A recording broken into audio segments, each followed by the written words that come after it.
זה מוצר חדש שלנו, מפיץ ומסר ריחות מדובאי, שיש לו כמה יתרונות ואנחנו הולכים להסביר עליו עכשיו.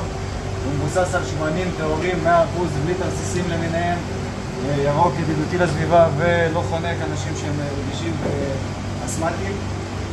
יש לו כמה פטנטים, אחד מהם שהוא העיקרי, הוא מוציא את הנוזל באופן רציף, את השמן באופן רציף, אפשר לחלק את זה ל-30, 60 או 90 ימים, זה לבחירה.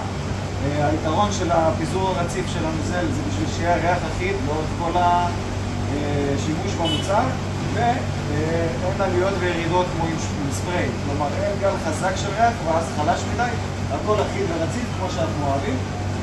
ככה הוא נראה, פה אני לוחץ כדי לרוקן אותו, הוא לוחץ, הוא מוציא את הכלי, ככה זה נראה, ככה נראה אחד חדש, אחד חדש. פותח אותו מהעטיפה. יש פה כפתור שאני מסובב אליו לאון, אבל רק אחרי ההתקנה, כדי שלא ישפך לי הנוזל.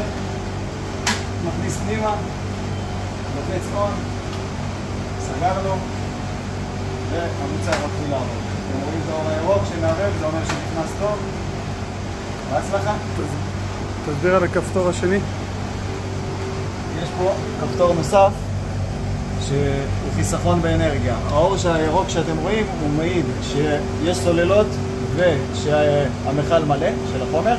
כשהוא הופך לאדום זה אומר שנגמר הסוללות, שהוא כתום נגמר החומר, ופה אפשר לחסוך בזה. כלומר אפשר להשתמש על כפתור כבוי ואז הוא לא יראה את התאורה הזאת והוא יחסוך בחשמל. בדרך כלל הסוללות מחזיקות עד 2 שנתיים, עם זה הוא מקדים את האור החיים שלהם.